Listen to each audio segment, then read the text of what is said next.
warahmatullahi wabarakatuh. Hai kelas, apa kabar? Insya Allah selalu sehat dan tetap semangat. Kita bertemu lagi dalam pelajaran bahasa Indonesia dengan Miss Nila. Pada pertemuan ini kita akan membahas materi lanjutan dari materi pertemuan lalu. Bahasa Indonesia pertemuan 12 untuk kelas 11. Kita membahas materi baru yaitu buku fiksi dan non-fiksi. Buku fiksi dan non-fiksi terdapat pada bab 5 yang kita bahas pada pertemuan ini, butir-butir penting buku fiksi dan nilai-nilai buku fiksi, kesan pribadi terhadap buku fiksi, buku ilmiah yang dibaca. Oke, butir-butir penting buku fiksi dan non-fiksi. Pertama, definisi buku fiksi dan non-fiksi, jenis-jenis buku fiksi dan non-fiksi, ciri-ciri buku fiksi dan non-fiksi, butir-butir dalam buku non-fiksi, serta butir-butir dalam buku fiksi. Pengertian buku fiksi dan non-fiksi. Buku fiksi adalah buku yang berisi cerita dan bersifat imajinatif atau khayalan. Buku fiksi tidak membutuhkan pengamatan dalam pembuatannya dan terkadang isinya tidak perlu dipertanggungjawabkan secara faktual karena bersifat imajinatif.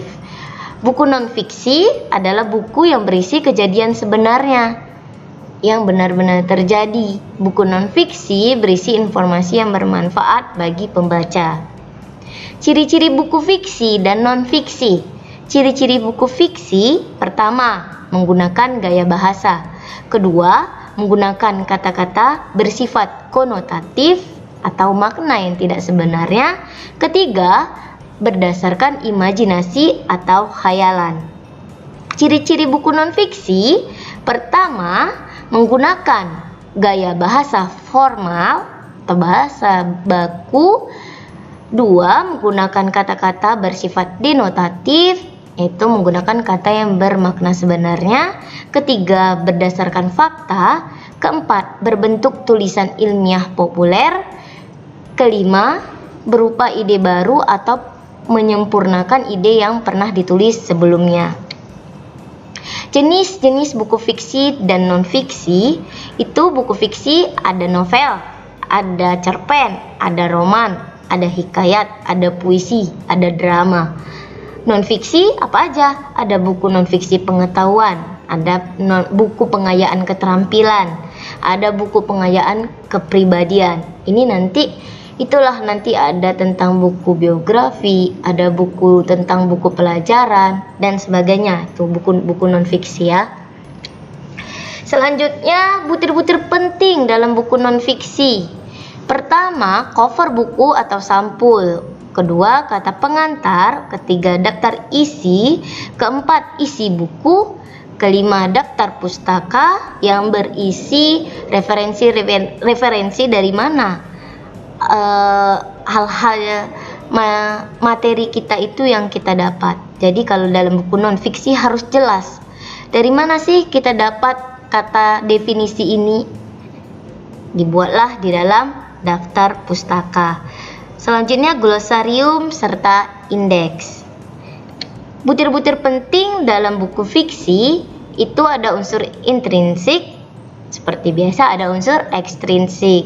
Intrinsik hal yang di dalam cerita itu tersebut, sedangkan ekstrinsik di luar cerita itu. Intrinsik itu ada tema, amanat, tokoh, penokohan, sudut pandang, latar. Tidak perlu Miss jelasin lagi karena di materi cerpen kemarin sudah Miss jelasin. Di ekstrinsik ada bahasa, ada latar belakang pengarang, ada nilai-nilai dalam karya sastranya. Seperti itu ya. Yang B, kesan pribadi terhadap buku ilmiah yang dibaca.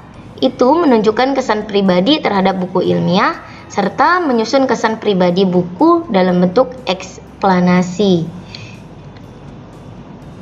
Menunjukkan kesan pribadi terhadap buku. Kesan pribadi terhadap buku dapat didasarkan dari dua segi.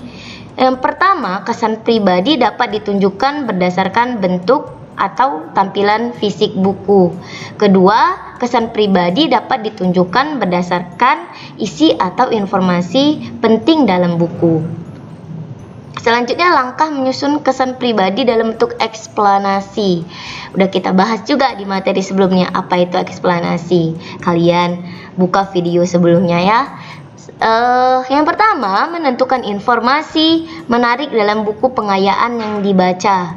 Yang kedua, menyimpulkan isi buku dengan mengemukakan aspek menarik dalam buku pengayaan disertai alasannya. Yang ketiga, menyampaikan isi buku dan aspek menarik dengan memperhatikan penggunaan bahasa Indonesia yang baik dan benar. Oke, itu saja. Terima kasih. Jika ada pertanyaan, hubungi Miss melalui WA grup kelas belajar learning kita. Itulah tadi penjelasan singkat materi kita. Jangan lupa kerjakan tugas yang sudah diberikan. Sekian, sampai jumpa di pertemuan berikutnya. Wassalamualaikum warahmatullahi wabarakatuh.